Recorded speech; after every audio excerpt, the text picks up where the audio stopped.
And now, your daily dose of debate, breaking news, and uncensored views. This is the Michael Medved Show.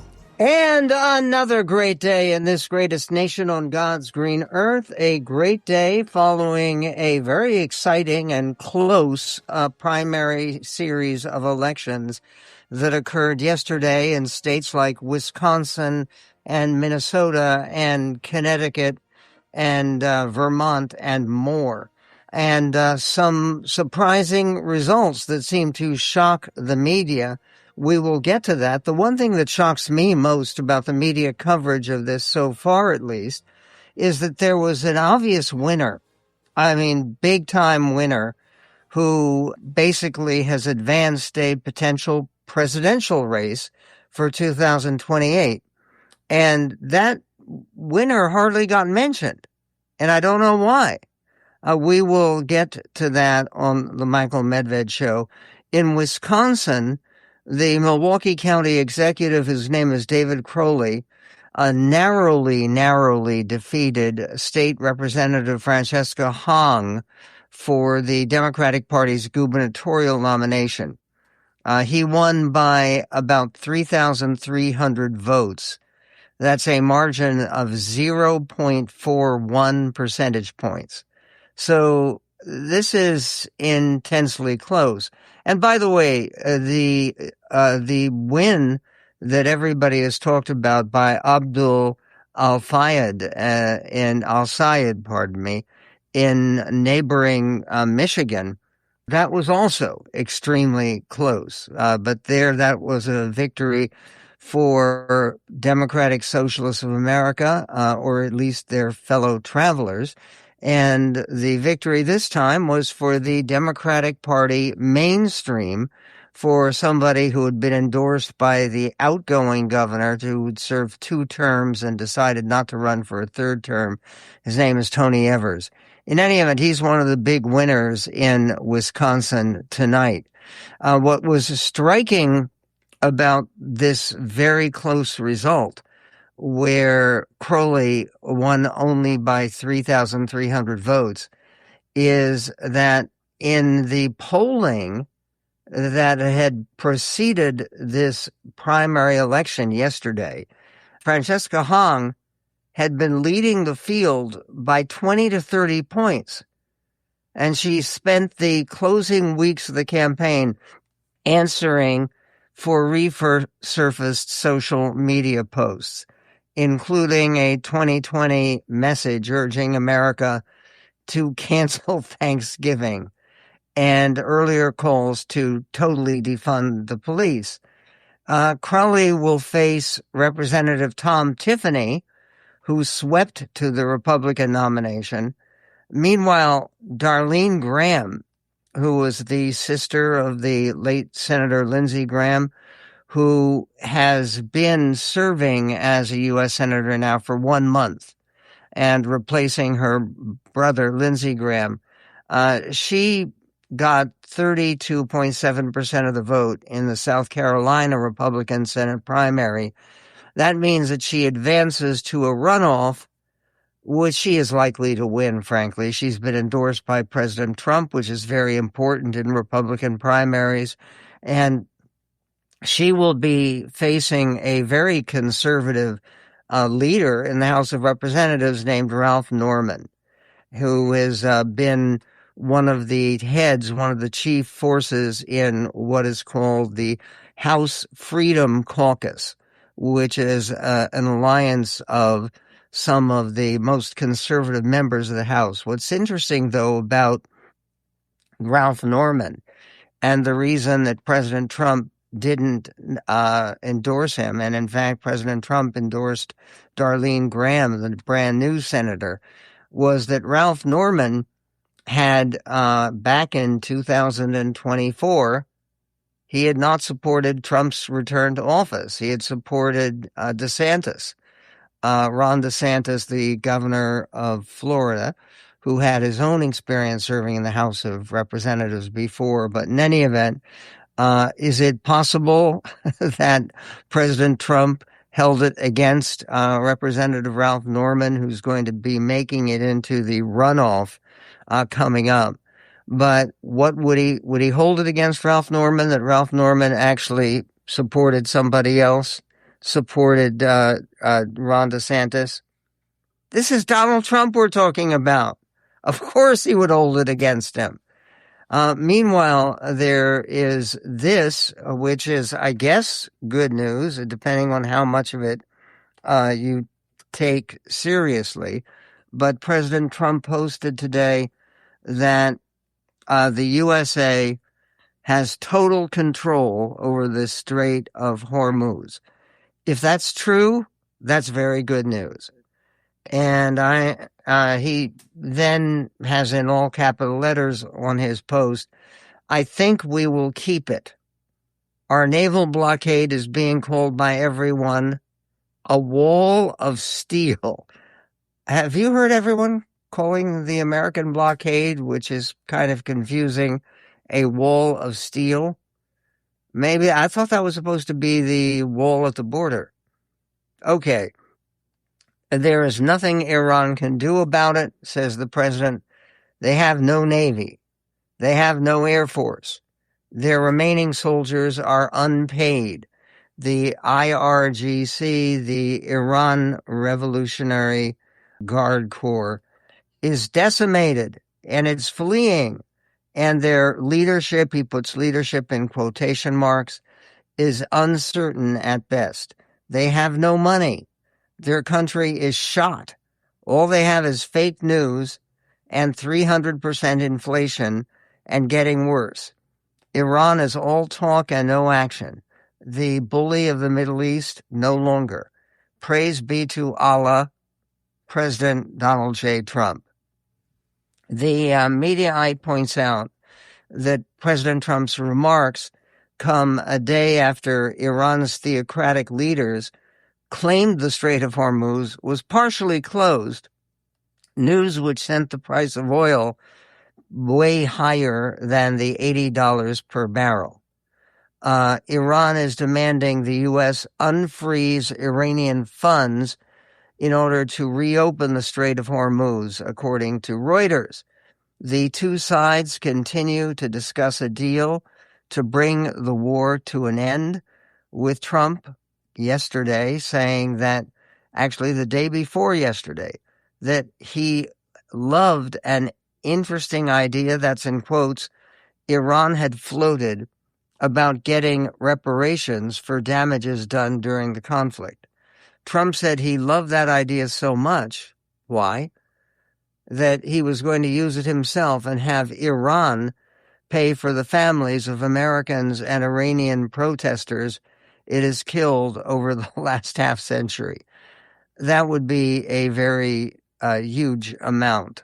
And again, as President Trump joking, I guess you could call it that. But there is more to actually be worried about.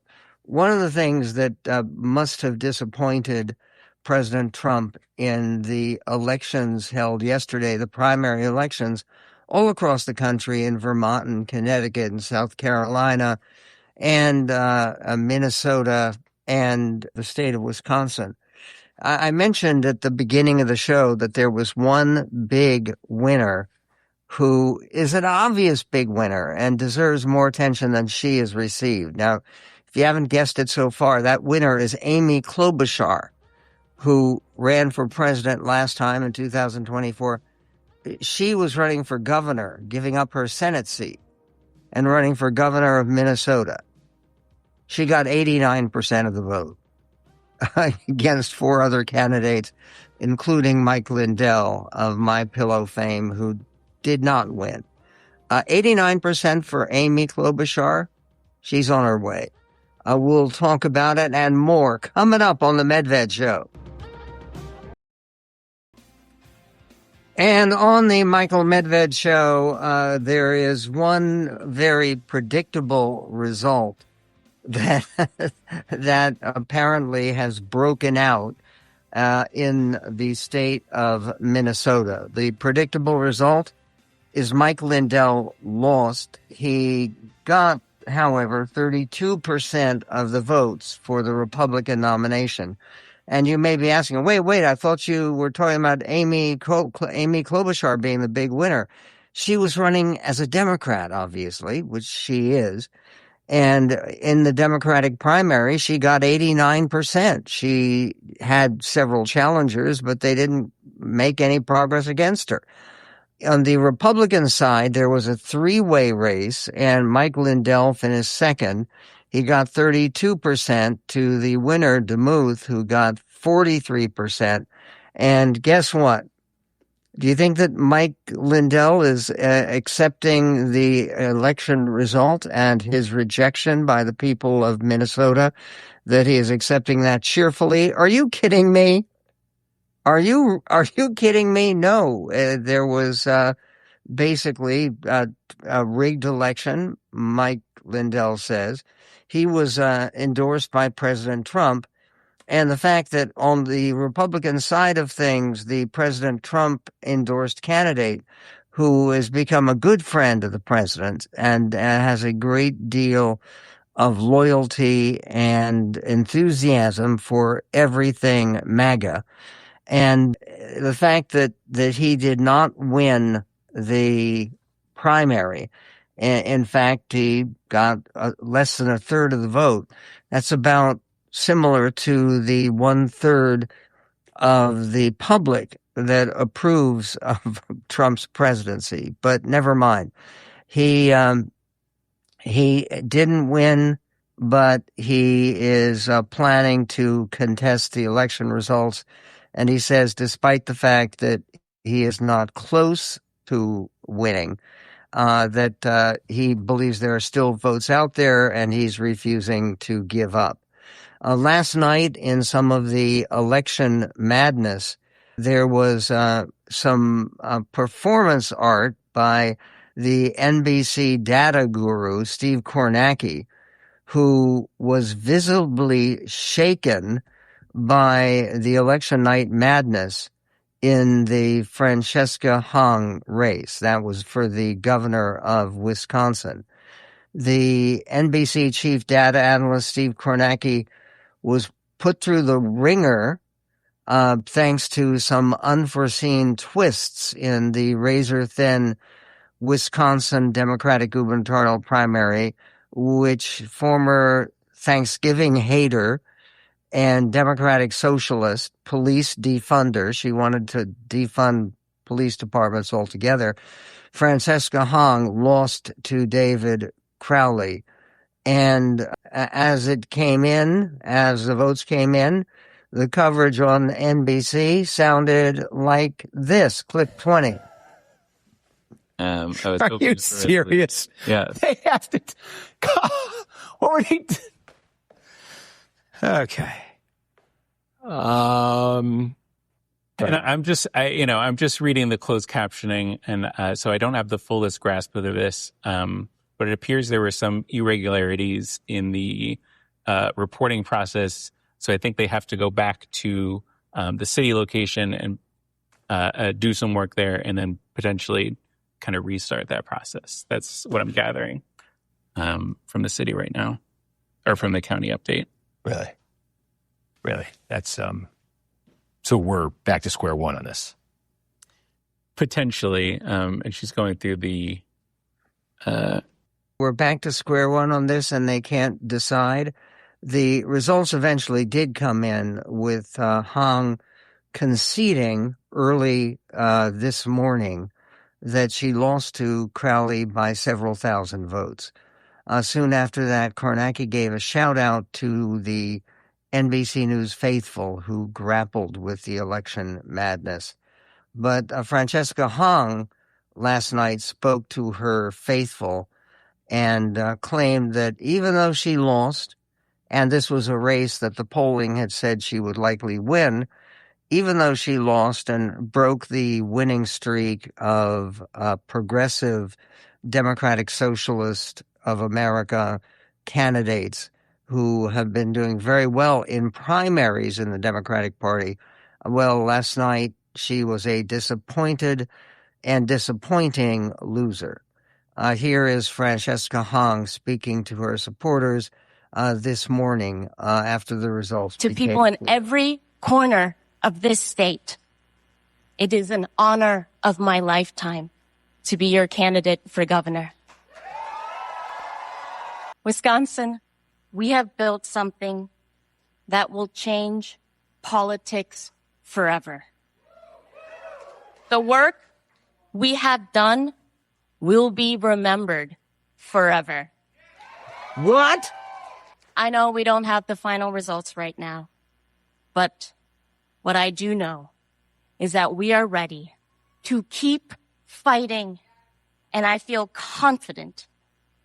But more importantly, I am so deeply, deeply grateful to my core for how hard you have all fought and for what this fight, our movement, means for all of Wisconsin. We are fighting to become once more what Wisconsin has always been.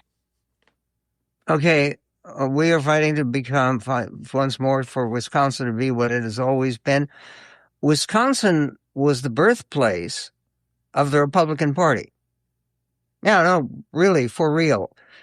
Before the Republican Party ran its first candidates for any offices in 1850 and 1851 in Ripon, Wisconsin, a bunch of people, true believers in the anti-slavery clause, who believers in shaking up the status quo, got together at a schoolhouse in Ripon, Wisconsin. But in any event, that's history.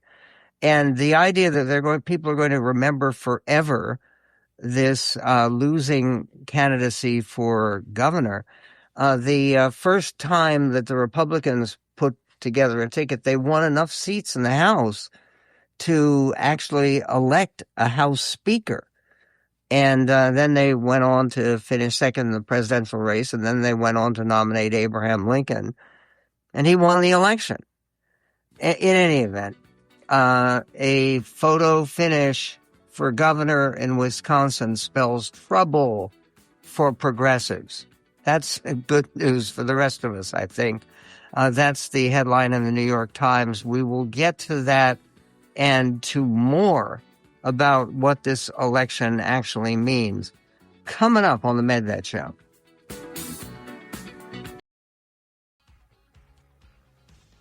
And in the New York Times today, they have 8 takeaways from Tuesday's primaries. And one of the takeaways is a photo finish for governor in Wisconsin spells trouble for progressives. The Times reports that for weeks, polls established Francesca Hong, a Democratic socialist, as the clear front runner.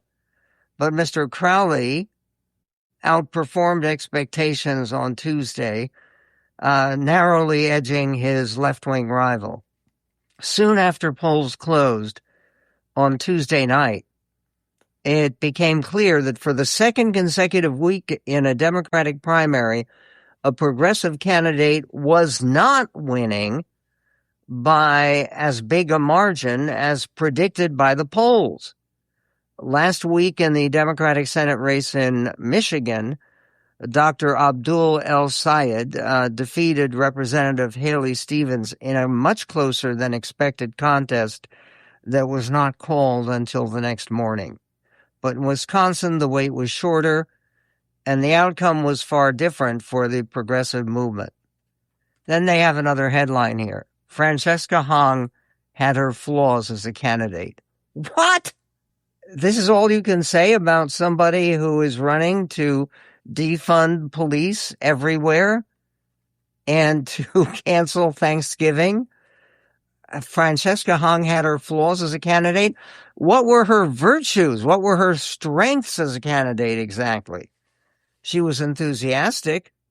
She was a former short order chef who had some restaurant experience. But they point out in the Times, Ms. Hong was the subject of a string of bad headlines in the final days of the campaign including some over past remarks she made online. Those comments included her derision of Thanksgiving and other holidays, which she has now walked back. The negative publicity could have been a bridge too far for some voters, speculates America's Journal of Record, as it calls itself, especially if they made their choices in the final days of the campaign. In addition, some of the biggest national names in progressive politics, including Bernie Sanders of Vermont and Representative Alexandria Ocasio-Cortez of New York, sat out the race. Okay, meanwhile, a progressive won the Democratic Senate primary, not governorship, in Minnesota. In another Midwestern race in neighboring Minnesota, the progressive lieutenant governor, Peggy Flanagan, won the Democratic nomination for Senate, notching a victory for the party's left wing. Ms. Flanagan's victory over Representative Angie Craig, who was also a progressive, by the way, who had far more financial resources, was a triumph for what saw as a more palatable form of progressivism. In other words, I've listened to a little bit of what Flanagan had to say, and no, she doesn't sound crazy. Francesca Hong sounds crazy. One of the things she talked about that didn't help her in the campaign was how uncomfortable she feels around white people. No, really. Okay. And given the fact that the voters of Wisconsin are overwhelmingly 3/4 white people, to claim that you feel uncomfortable around the people of your own state is probably not a way to nail down the governor's chair that you were going for. The Ms. Flanagan, who won in Minnesota to take on the seat that had previously been held by Tina Smith, who decided not to run for re-election. Ms. Flanagan did not describe herself as a democratic socialist, and she captured support from a broader constellation of Democrats and progressives, including Mr. Sanders and Senators Elizabeth Warren of Massachusetts, Christopher Murphy of Connecticut, and Tina Smith of Minnesota, whose retirement opened the seat. Ms. Flanagan also did not suffer from a social media footprint denigrating Thanksgiving. She will face Michelle Tafoya, a Republican and former sports broadcaster, in November. And this, by the way, is going to be a very tight race. Look, Minnesota leans Democratic right now, but Tafoya is, from what I understand, a very capable candidate. She should do well in debates, and we will see.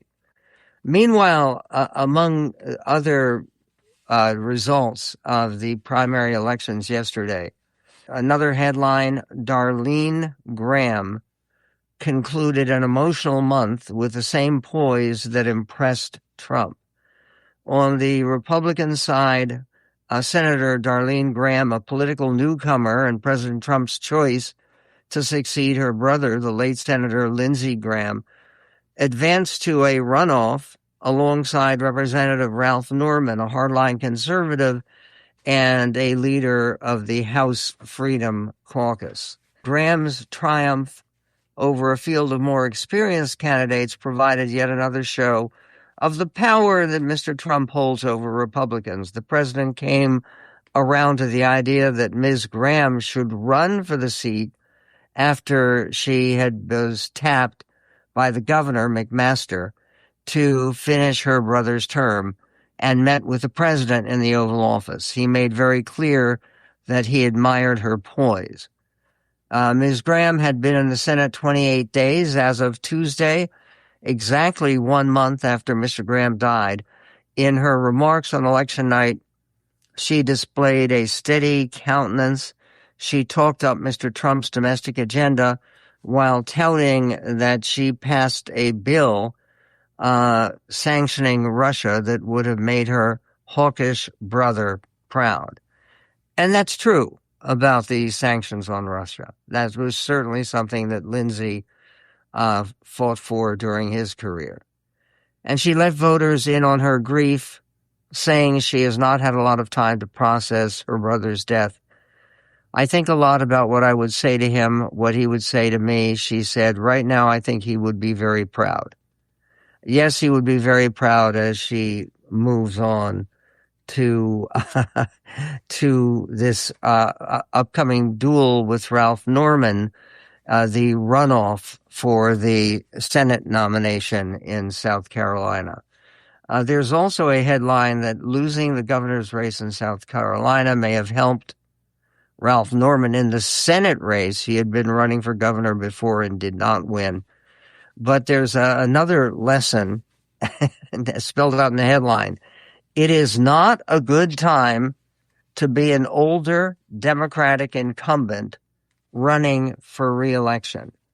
Representative John Larson, a 78-year-old Democrat seeking a 15th term in office, lost his primary race in Connecticut in the 1st Congressional District to Luke Bronin, who is the former mayor of Hartford, in the latest example of restive Democratic voters ousting older lawmakers. We will get to that. They only have 2 lines on Mike Lindell of MyPillow. Then there's the MyPillow guy, an election denier seeking the Republican nomination for governor of Minnesota. Remember Mike Lindell? He lost. We'll go on to other winners and losers, including the U.S. economy, coming up on the MedVed Show.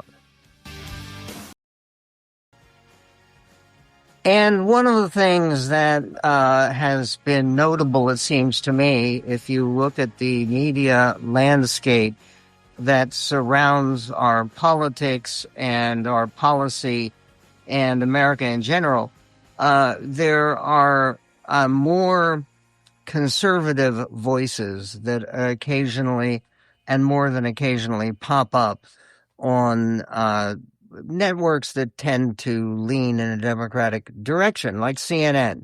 Scott Jennings is a voice on CNN.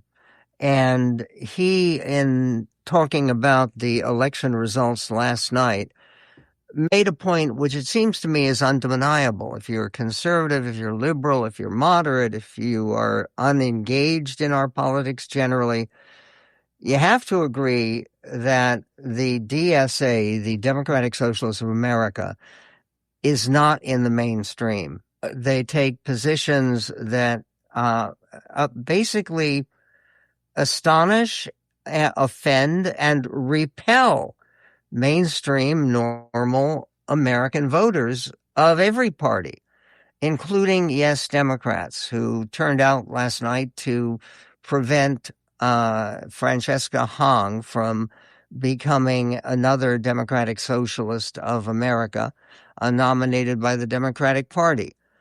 Scott Jennings, a conservative voice, the kind of voice that I was talking about, spoke on CNN regarding the DSA candidates' preferences and their general platform. Here is Scott Jennings, clip 13. I mean, I think sure Michael's premise is largely correct, that if you're running on democratic socialism and all of this platform that they clearly have put out, abolish borders, abolish prisons, abolish the police, abolish the Constitution. But that's not what Francesca Hong is running on. Well, that's what the Democratic Socialists of America are running on. His argument we asked her about his argument is that the larger overlay of this socialist platform does contain things that are going to sound, frankly, crazy to the average voter. That gives Republicans running in a difficult environment a strategic opening to draw a real contrast. So to your point, I agree with you. Look, I've never been in an election cycle when the economy wasn't the most important issue, save 2002, when right after 9/11, when Republicans outkicked the historical narrative there.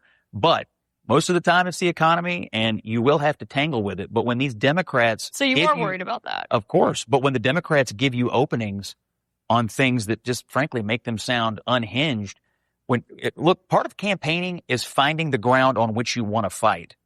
And if you don't want to fight on this ground because it's weak for you, you climb onto a different hill that's stronger for you. And these Democratic socialists are giving us those hills every day. And they may be giving more than enough hills to prevent a Democratic takeover of the U.S. Senate. It's going to be a tight race, and one of the races that will decide this outcome is the race for Tina Smith's seat in the U.S. Senate, which she is giving up and is now going to be hotly contested between Crowley, the moderate Democratic winner of the primary, and Tafoya, who is a gifted and promising GOP candidate. Meanwhile, Ilhan Omar was also on CNN, I guess maybe to balance some of Scott Jennings. She was on with Caitlin Collins, and she talked a little bit about Democrats supporting defund the police and how she excuses and gets away from that platform plank, which she does not support, apparently. This is Ilhan Omar, clip 9. The Democratic Party and in Congress, we oftentimes talk about people voting their district. Obviously, there are some parts of the United States back in 2020 that had some reckoning to do in regards to what it looked like to have a public safety that centered actually safer communities. For us in Minneapolis, with the murder of George Floyd, we had to have a deeper conversation about what really it looked like for us to address public safety here. We had a police department that was essentially problematic, and when that conversation becomes nationalized, then you sort of get the kind of messaging that gets sort of lost in the void. Minneapolis has come a long way. We still have a long way to go. And I think that is sort of what Bernie was speaking to. People essentially do want safer communities. People want the issues that exist with certain police departments, like the Minneapolis Police Department, to be addressed. Did she make clear that whether she supports defunding the police or not? And yes, in Minneapolis, after the death of George Floyd, there was a great deal of conversation about defunding the police, and she at least acknowledges that even though that may play okay in Minneapolis, it doesn't work for the rest of the country. And she was asked in this same context, Ilhan Omar, the very progressive left-wing squad member, used to call it the squad, from Minnesota. She's, of course, got an easy district to win. She has a fairly certain victory ahead of her, running for yet another term in the House of Representatives.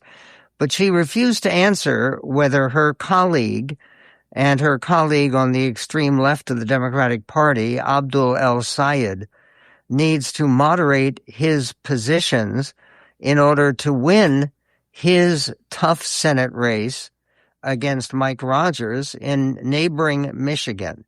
This again, Ilhan Omar, about that idea of moderating your extreme left-wing positions, which she has not done.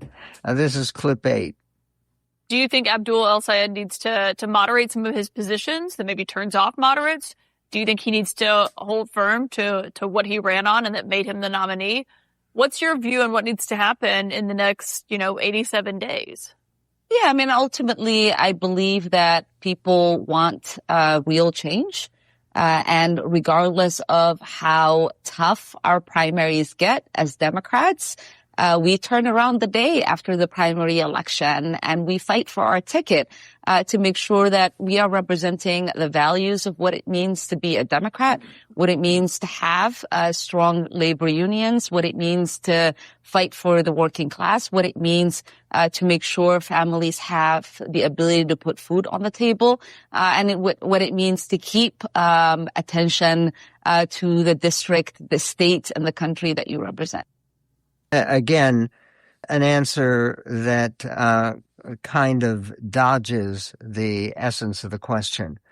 And then there is another candidate for presidency, potentially in 2028, and talking about the obstacle that he has for running for president and winning the presidential nomination. At the dinner you put on a Trump winning hat, are you serious about seeking a third term? Everybody asked me that question, and you know that the law is very strong on that. I'd love to run, but the law is very strong. I get asked by well, even tonight they're screaming at the event, 2028. No, everybody wants me to do it, but the law is very strong. That a no? Thank you very much, everybody. Okay, the only reason that people ask him the question again and again and again, because he talks about it again and again and again, and then puts on his cap. This is President Trump, of course, not one of the Trump imitators out there. President Trump puts on his cap that says Trump in 2028, and he says the law is very strong. It's the Constitution. It's the 22nd Amendment. And yes, the Constitution is strong. Coming up on the Medved Show, there's a column from abroad, and which takes a look at Dr. Fauci and his situation. Yes, Dr. Fauci made mistakes, but his persecution, says Margaret Sullivan of The Guardian, is a travesty. We will get to that and to another travesty about changing names of schools in Virginia. That a hot subject and more coming up right here in this greatest nation on God's green earth. The Michael Medved Show. Listen. Nationwide. Listen. And around the world at michaelmedved.com.